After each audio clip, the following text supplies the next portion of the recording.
¿Qué hace que unas personas generen confianza y otras no?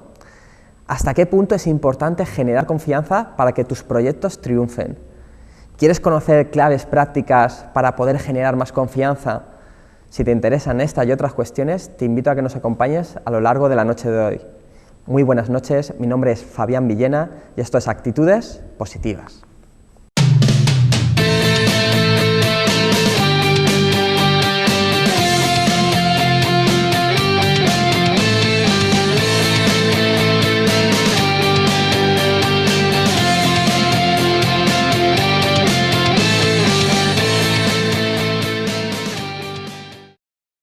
Sobre cómo generar confianza tanto en nuestras relaciones personales como en nuestras relaciones profesionales vamos a trabajar a lo largo del programa de hoy.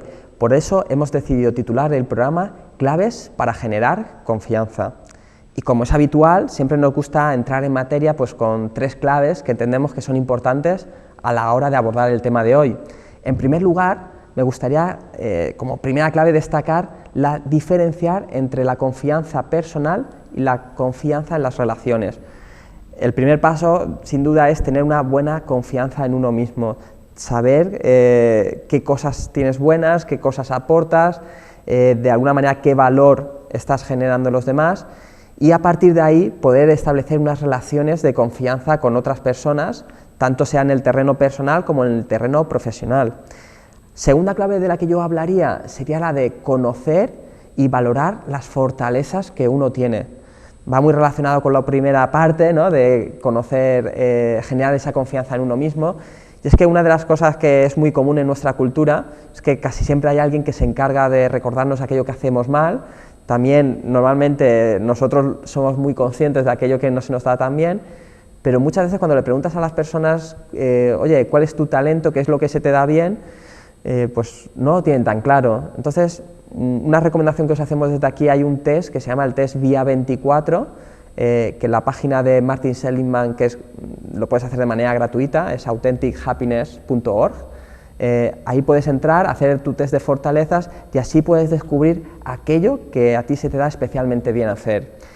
Tercera clave que yo os hablaría sería la de la coherencia entre aquello que dices y aquello que haces. Y esto se ve muy visible, sobre todo a aquellos que somos papás. Claro, a un niño le puedes decir lo que tú quieras, pero al final el niño aprende más de aquello que tú haces que de aquello que dices. Como muchas veces le dices, oye, que te tranquilices, ¿no? Ahí gritando, pues es una incongruencia. Y esto cómo también afecta cuando queremos generar confianza en las relaciones ya cuando somos adultos, ¿no? Con nuestros iguales e incluso con nuestras personas a las que estamos liderando igual en el trabajo, que igual estamos hablando de puntualidad y tú no llegas puntual, estamos hablando de la importancia del respeto y no les estás hablando con respeto. Entonces es muy importante sobre todo nuestra conducta y que vaya alineado aquello que decimos y aquello que hacemos, ¿no? A modo de síntesis de las 3 claves sería la de diferenciar entre la confianza personal y de las relaciones. Luego la segunda clave sería pues fortalecer esa confianza personal a través de conocer, autoconocimiento de nuestras fortalezas. Os recordamos el test VIA 24 de Martin Seligman. Y en tercer lugar, la coherencia entre lo que digo y sobre todo lo que hago. Seguro que de todo esto y mucho más nos puede explicar el invitado de hoy. Para mí es un honor porque, bueno, le tengo admiración personal y profesional. Se trata de Alfredo Pérez Luna. Alfredo, muy buenas, un placer tenerte aquí. Muchas gracias por invitarme, Fabián. Para las personas que aún no tengan el placer de conocer a Alfredo, él pues, bueno, tiene un currículum muy amplio, aquí solamente vamos a destacar algunas de las cosas a modo de síntesis. Es consultor de pymes en áreas pues, como finanzas, mejoras en procesos, definición de estrategias empresariales. Y él es licenciado en empresariales, auditor y gestor de sistemas de calidad. Y bueno, es una persona que está especializada de alguna manera, que si tú tienes un proyecto y tienes una empresa, una pyme, es una de las personas más indicadas que conozco para que te ayude a que esos proyectos al final sean tangibles y vayan a buen puerto. Alfredo, un placer tenerte aquí, como te decía. Gracias. Y la primera cuestión que me gustaría preguntarte es ¿hasta qué punto es importante generar confianza para que tus proyectos funcionen? Bueno, yo creo que es un valor estratégico, es un valor fundamental porque, bueno, en los tiempos en los que estamos viviendo, ¿no? de una auténtica crisis de confianza, si no consigues de alguna manera transmitir al cliente, bueno, pues que puedes desempeñar ese proyecto, que puedes ofrecer unos resultados, realmente, bueno, te puedes ver en un problema, ¿no? Porque todos sabemos lo duro que es la venta y la dificultad de llegar, bueno, en un ambiente de tanta competencia. Obviamente es difícil que alguien te vaya a comprar o que vaya a generar un negocio contigo, es decir, una relación a medio o largo plazo, si no confía en ti. Es muy complejo que alguien vaya a comprar si no confía en ti. Claro, también es muy complejo que alguien confíe en ti si tú mismo no confías en ti. ¿Qué variables son aquellas que influyen principalmente para tener confianza en uno mismo?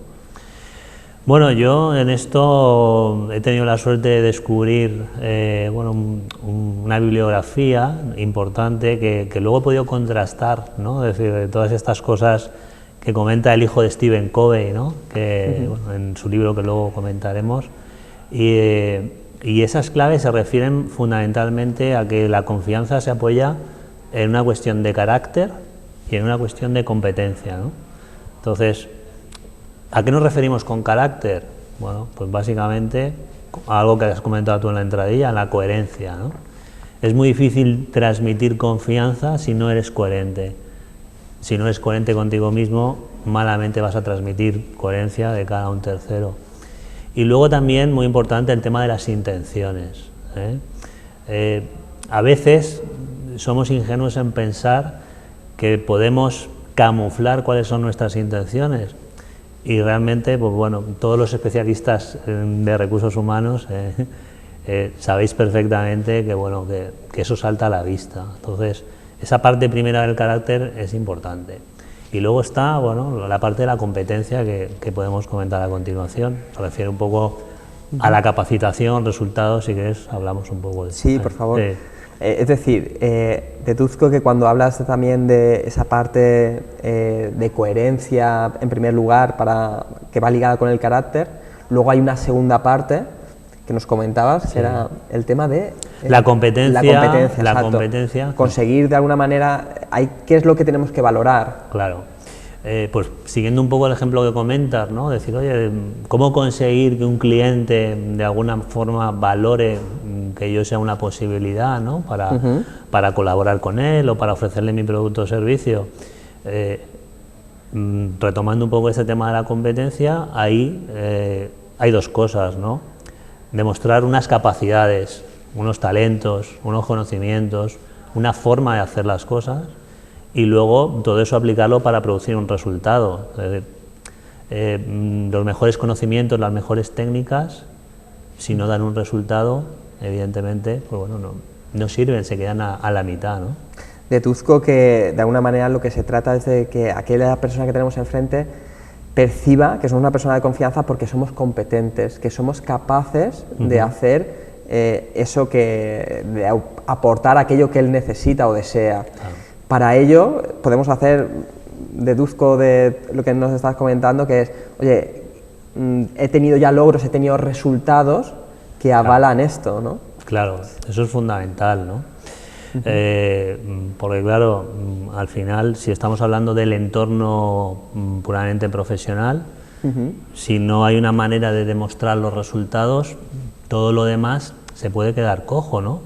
De hecho, si combinamos un poco el carácter y la competencia y lo llevamos a lo que puede ser los resultados de un proceso de venta, muchas veces cuando no se consigue cerrar esa venta, ¿no? Si hablamos del entorno profesional, podemos chequear si hemos fallado en alguna de las cosas que estamos comentando. Es decir, lo más visible evidentemente es todo lo que hace referencia a lo que puedo acreditar, tanto en términos pues bueno, de conocimiento, de currículum, como de resultados, ¿no? Oye, ¿qué referencias tienes? Pero la otra parte también es muy importante, ¿no? Es un poco el feeling que hay en este caso con el cliente, muchas veces es determinante para poder conseguir el cierre de ese proyecto. El feeling desde el punto de vista del carácter, ¿no? De lo que se ve, de lo que el cliente percibe, de cuáles son tus intenciones, si quieres colaborar con él. Si, bueno, pues tú, como bien has dicho, si lo que haces lo cumples, oye, pues si le tienes que contestar, no sé, con una propuesta o con un acuerdo, si eso lo cumples, ¿no? De alguna manera también a veces se nos olvida que, claro, hay perfiles de personas que son más emocionales, hay perfiles de personas que pueden ser más, otras racionales, emocionales y demás, ¿no? Claro, si lo equilibramos ambas cosas, si tú transmites compasión, pero a la vez aportas datos, soluciones concretas que puedes, eso desde luego creo que generará una mayor confianza. Aquí ya entraríamos en el terreno de las relaciones, ¿no? ¿Qué variables hacen que ganemos mayor credibilidad, que generemos más confianza a la hora de relacionarnos con otras personas? Pues bueno, yo creo que retomando un poco el ejemplo, ¿no?, de la educación de los niños que tú has comentado en la entradilla, al final lo más importante es el ejemplo, ¿no? Es decir, si tú quieres vender vamos a decir, vender una solución, aportar algo al cliente, lo más importante es que desde el punto de vista de la confianza tú seas capaz de transmitir que tú esos hábitos los llevas adelante. Lo que hemos hablado, es decir, demostrar respeto, saber corregir y admitir errores, todo esto el cliente lo percibe en su relación contigo. Entonces, si tú ese hábito no lo tienes consolidado, probablemente estás fallando de cara a alguna manera a demostrar tu capacidad para llevar adelante esos proyectos. ¿Qué ocurre también? Porque a veces las relaciones, ¿no?, nacen, como dicen, se reproducen y a veces mueren, ¿no? Sí, sí, sí. Hay veces que están en un momento tocado, ¿no? Cuando llega un momento esos en los que porque a veces puede ser una falta de entendimiento, puede ser un malentendido, puede ser unas expectativas desajustadas, por ejemplo, una gestión. ¿Qué podemos hacer cuando hay un problema y surge un momento de bajón en una relación? Hombre, hay dos cosas importantes, ¿no? Hablar claro, que parece que es fácil, pero bueno, muchas veces requiere un esfuerzo, vamos a decir, no considerable, pero sí de adaptación al interlocutor. Y lo acabas de decir tú, clarificar las expectativas. Es decir, es muy importante, por decirlo en un lenguaje coloquial, no vender la moto, ¿no? Ese hablar claro y ese clarificar expectativas en cualquier entorno, tanto personal como profesional, es fundamental. Y ahí quiero hacer un apunte, porque bueno, hay algunas estadísticas relacionadas con estudios que se han hecho en Estados Unidos, tanto en el entorno personal como en el entorno profesional, y doy dos datos. Uno es que, bueno, que seguramente hay correspondencia con estudios aquí en España, que es que el principal motivo de cambio de una persona en su trabajo es porque no tiene una buena sintonía o relación con el jefe, ¿no? Siempre estamos pensando en el tema retributivo y este es el principal. Y luego, bueno, la estadística de divorcios en el plano personal, es decir, que esta sí que, bueno, más o menos en España ya pues más o menos se ha asimilado a lo que son los países de su entorno desarrollado, que es que el 50% de los matrimonios terminan en divorcio, con lo cual, ¿qué queremos decir con esto? Es decir, que las crisis de confianza al final provocan evidentemente resultados que, bueno, que nadie desea. ¿Es recomendable incluso tener una estrategia cuando uno va a lanzar un proyecto empresarial? Ajá. ¿Sería recomendable tener una estrategia a la hora también de generar confianza? Pues mira, esa es una pregunta que tiene muchos matices y por supuesto que sí, pero yo me iría un poquito antes, que es a la confianza en uno mismo cuando va a lanzar el proyecto. Porque un poco pues por mi vivencia de lo que es este tema de la confianza es fundamentalmente experiencial, como he comentado antes, ¿no? Y entonces, ¿por qué digo esto? Porque muchas veces a la hora de iniciar un proyecto te encuentras, bueno, ves personas que están como un poco en los extremos, o tienen una confianza bajo mínimos porque no saben a lo mejor poner en positivo o en valor esos talentos, ¿no?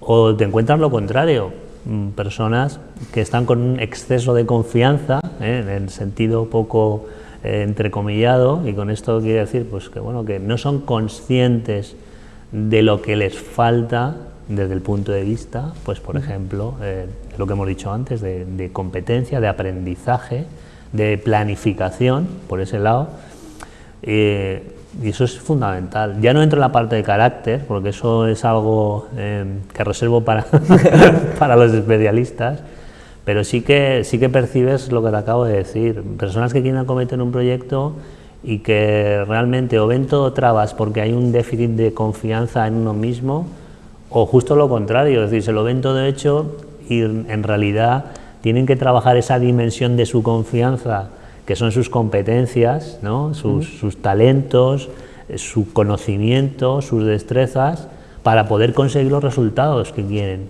Y a veces es muy curioso, ¿no? Porque claro, ya sabemos un poco la tasa de éxito, ¿no? que pueden tener los nuevos proyectos empresariales.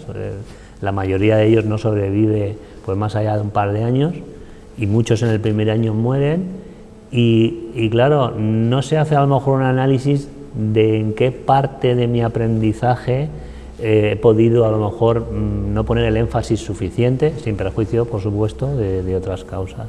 Claro, de alguna manera, como antes hablábamos también en la intro, antes de generar confianza con tu proyecto a los demás, tú tienes que tener mucha confianza en lo tuyo, pero esa confianza no ha de ser, como dice, ¿no?, Emilio Duro, el tonto motivado, ¿no? Claro. Tiene que ser equilibrado, tener una visión realista de qué puntos fuertes tiene tu proyecto.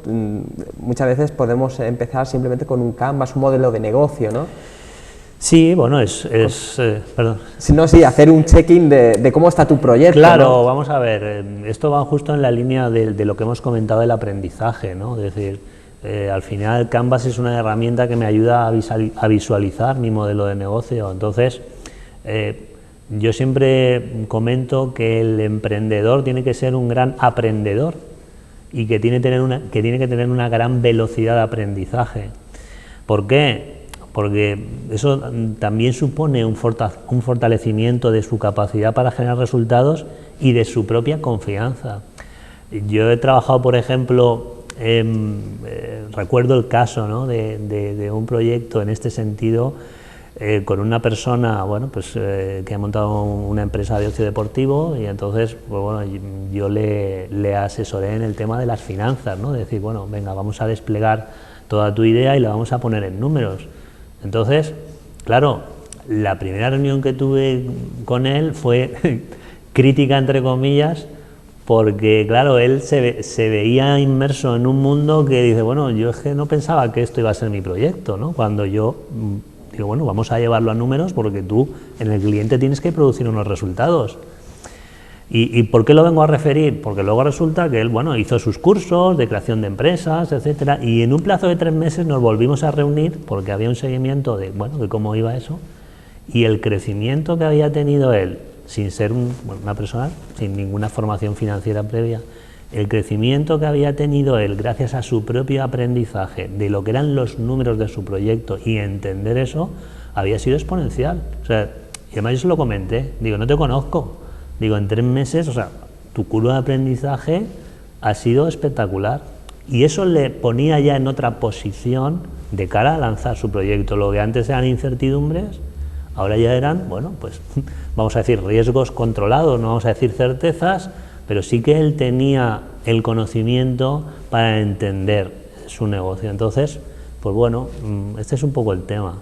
De alguna manera deduzco que es muy importante el autoconocimiento, ¿no? Porque muchas veces aquellos miedos, hay miedos que son infundados, claro, que bueno, que no tiene sentido que los tengamos, pero hay otros miedos que realmente el miedo, si existe, es porque es algo adaptativo. Claro. Es decir, a veces te están dando indicadores y claro, invitamos siempre desde aquí a emprender a la gente, claro, pero siempre desde la conciencia. Es decir, no emprender desde la inconsciencia, claro, sin tener claro, oye, pues asuntos de las finanzas, sin tener claro cuál va a ser mi línea de negocio, sin tener claro, porque si no, ese exceso de confianza al final se puede pagar, ¿no? Claro, lo mismo que puede ser un freno, claro, tú puedes tener frenos en tu parte del carácter, ¿no?, por esa, vamos a decir, esa infravaloración de talentos, pero claro, también puedes darte un golpe, ¿no?, si no tienes a lo mejor un autoconocimiento de cuáles son tus capacidades, ¿no? Y bueno, evidentemente siempre uno se puede apoyar en lo que es el desarrollo de su proyecto de empresa, pero esto no es incompatible con esa velocidad de aprendizaje del emprendedor, que en realidad, pues bueno, digamos uno de sus efectos más importantes es fortalecer su capacitación, su competencia y por tanto su confianza en lo que está haciendo. Hay un tema también que creo que es importante, que es la gestión del error, porque me parece también que cuando hablamos de confianza, pues todas las personas en algún momento nos vamos a equivocar, claro, vamos a tener algún error. Claro, cuando ese error simplemente se queda en mi casa no ocurre nada, pero cuando eso tiene una repercusión con segundas o terceras personas, ahí ya puede enquistar una relación. Claro.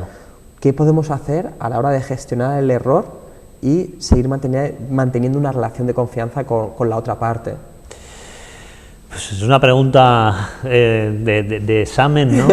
Porque yo siempre digo que la confianza es como una hucha, cuesta un montón de llenar, pero es muy fácil que se rompa, ¿no? Y bueno, ya sabemos lo que pasa cuando se rompe una hucha, ¿no?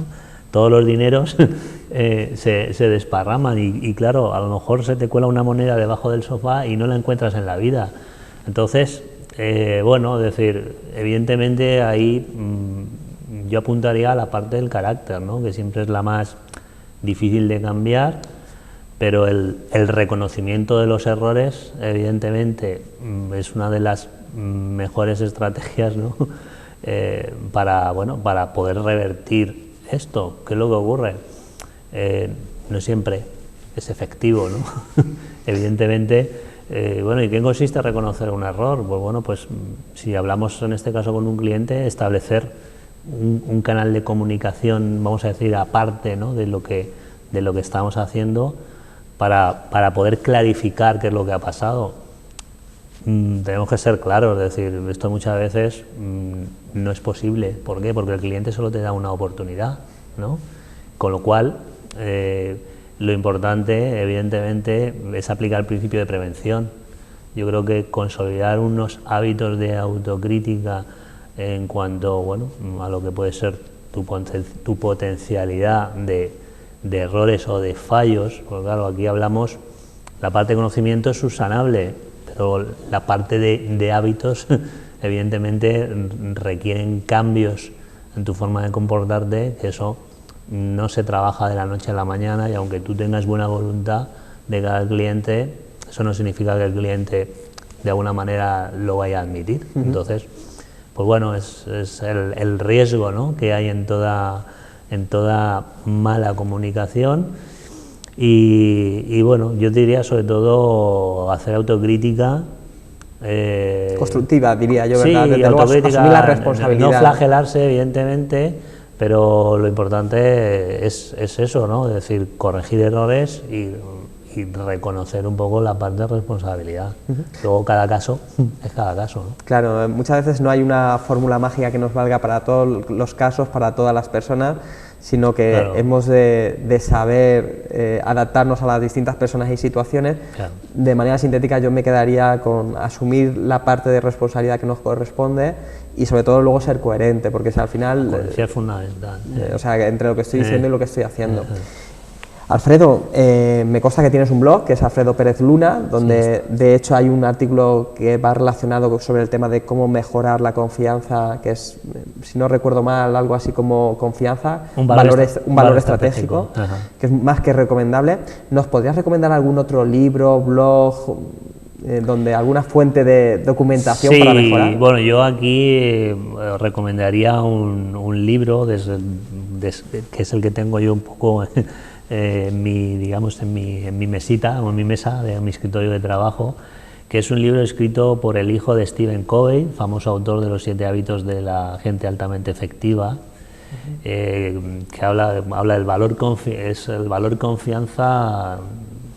el factor confianza se llama, y luego tiene un subtítulo, es el valor que mueve las organizaciones. Este es un libro que para mí, si podemos utilizar el término de Biblia, ¿no? de lo que es la confianza, yo creo que es un referente muy importante porque aborda un poco la confianza no solo desde el punto de vista personal, sino con un enfoque empresarial incluso ofrece la posibilidad de medir en términos monetarios el impacto que supone el hecho de que exista confianza o no en las organizaciones, ¿no? Entonces, es un libro que yo, incluso a algunos clientes, se lo he regalado, ¿no? Es decir, bueno, mira, yo creo que esto es algo que, más allá de que mi colaboración contigo pueda estar circunscrita a un área técnica, yo creo que esto es algo que te puede aportar en tu, digamos, en tu visión del negocio, pues para construir desde la estrategia, ¿no? Por decirlo de alguna manera. Y blogs, hombre, yo ya te digo sinceramente, mi conocimiento de esto es experiencial, ¿no? No podría referirte ahora a ningún blog específico, pero sí que te digo que, bueno, que es algo que me voy encontrando, pues no sé, cada día. Te cuento una anécdota, es decir, hace poco he empezado a trabajar un proyecto con un cliente y, bueno, resulta que antes de que venga el gerente hablo con una persona de su equipo y hablamos un poco del cambio que esto va a suponer, etcétera. Y me dice la persona, dice, esto es difícil, pero yo estoy plenamente convencido, la persona, es decir, de que mi gerente esto lo va a tirar para adelante. Entonces, claro, es decir, está presente, ¿no? Es decir, fíjate que sería más fácil decirlo cuando está el jefe delante, ¿no? Para decir, bueno, no, me lo dijo cuando no estaba su jefe y además de forma espontánea. ¿Qué quiere esto decir? Que es un valor que de alguna manera hace triunfar a las organizaciones. Y cuando no existe, pues desde luego sabemos que nos quedamos con esto, que es un valor fundamental dentro de las empresas, dentro de cualquier proyecto, también sea personal o profesional. Y bueno, con esta recomendación del libro del hijo de Covey nos quedamos. Y Alfredo, espero que hayas pasado un buen rato, nosotros así lo hemos hecho y nos seguimos también virtualmente y personalmente. Y te invito a aquí que en alguna otra ocasión, pues cuando quieras, sabes que tienes aquí las puertas. Pues muchas gracias por invitarme, por tus alabanzas, seguramente inmerecidas. Bueno, yo encantado de poder estar aquí con vosotros. Muchas gracias. Un placer que hayas estado aquí con nosotros, Alfredo.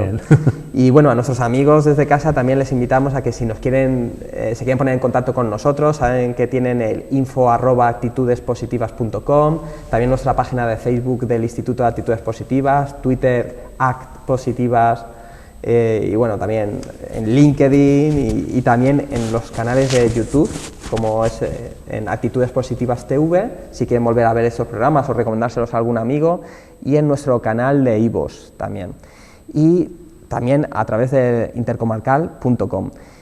Y nos gusta pues agradecer a las personas que hacen posible este programa y el Instituto de Actitudes Positivas, como nuestra Community Manager Monse Juan, también a Esther Mondejar, a los chicos creadores de la carátula de entrada como es Toño Rey y Pablo Vilaplana, las chicas de Intercomarcal, Eva, Esther, el dueño Alfonso, a todos desde aquí un caluroso abrazo, y también a aquellas personas que son un poquito más activas en las redes sociales con nosotros, como en este caso Jonathan Reyes, que nos sigue desde Ecuador, o también Ainhoa García, desde aquí un fuerte abrazo, que es de Villena. Y como cierre, un cierre musical, os dejamos con una canción de Rod Stewart que es Baby Jane. Hasta la semana que viene, amigos.